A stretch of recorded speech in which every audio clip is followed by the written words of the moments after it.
Há aproximadamente 84 e 85 milhões de anos atrás, durante a última parte do período Cretáceo, nosso planeta testemunhou a existência de um pequeno, porém, ágil predador, com garras alongadas, que podia chegar a mais de 15 centímetros de comprimento em torno de sua borda externa. Sendo um dromeossaurídeo de médio porte, com adultos medindo até 2 metros de comprimento, 0,6 metro de altura no quadril, e pesando até 15 kg, e com um crânio, que cresceu até 23 centímetros de comprimento, e curvo, um côncavo sobre a superfície superior e convexo na parte inferior, com mandíbulas com 26 a 28 dentes amplamente espaçados em cada lado, cada um mais fortemente serrilhado na extremidade traseira que a parte dianteira. A luta de dinossauros, encontrado em 1971, preservou um Velociraptor mongoliensis e Protoceratops endreusi durante um combate e fornece evidências diretas do comportamento predatório. Quando originalmente relatado, foi levantado a hipótese de que os dois animais se afogaram.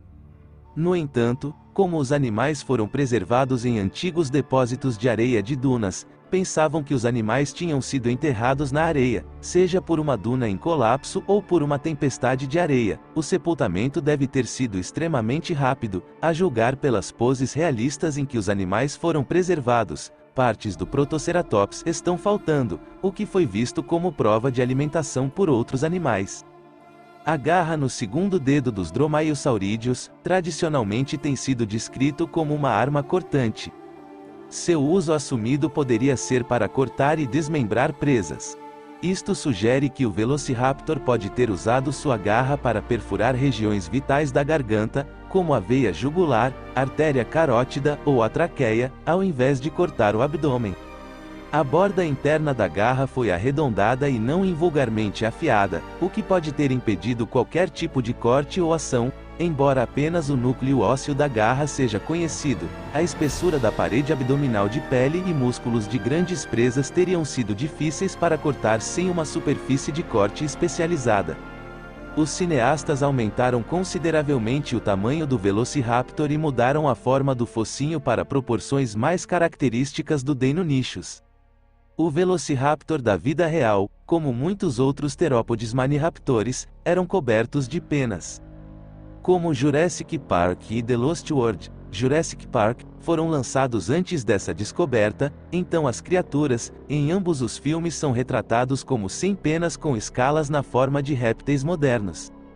No Jurassic Park III o Velociraptor macho foi dado estruturas de penas ao longo da parte de trás da cabeça e pescoço, enquanto isso foi tão longe como efeitos CGI considerados realistas, penas permaneciam difícil para animar na época, as estruturas não parecem com as penas para baixo como nos dromaeossaurídeos da vida real, ou as penas do braço totalmente desenvolvidos, semelhante às penas das asas modernas.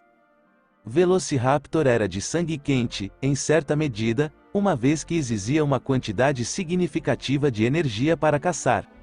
Animais modernos que possuem revestimentos de penas ou são peludos, como o Velociraptor era, tendem a ser de sangue quente, uma vez que estes revestimentos funcionam como isolamento. No entanto, as taxas de crescimento ósseo nos dromaeossaurídeos e algumas aves jovens sugerem um metabolismo mais moderado, em comparação com a maioria dos modernos mamíferos e pássaros de sangue quente.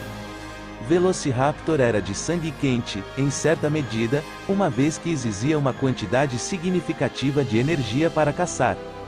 Animais modernos que possuem revestimentos de penas ou são peludos, como o Velociraptor era, tendem a ser de sangue quente, uma vez que estes revestimentos funcionam como isolamento. No entanto, as taxas de crescimento ósseo nos dromaeossaurídeos e algumas aves jovens sugerem um metabolismo mais moderado, em comparação com a maioria dos modernos mamíferos e pássaros de sangue quente.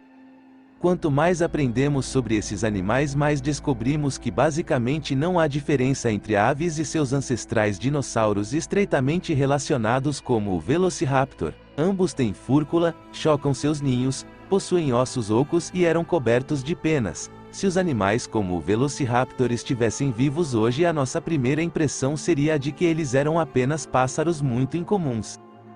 Velociraptor era de sangue quente, em certa medida, uma vez que exigia uma quantidade significativa de energia para caçar.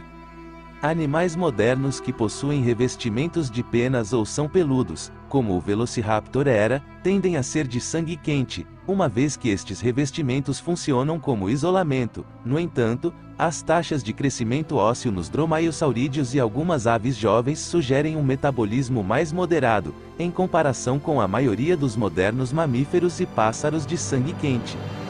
Quanto mais aprendemos sobre esses animais, mais descobrimos que basicamente não há diferença entre aves e seus ancestrais dinossauros estreitamente relacionados como o Velociraptor. Ambos têm fúrcula, chocam seus ninhos, possuem ossos ocos e eram cobertos de penas. Se os animais como o Velociraptor estivessem vivos hoje, a nossa primeira impressão seria a de que eles eram apenas pássaros muito incomuns.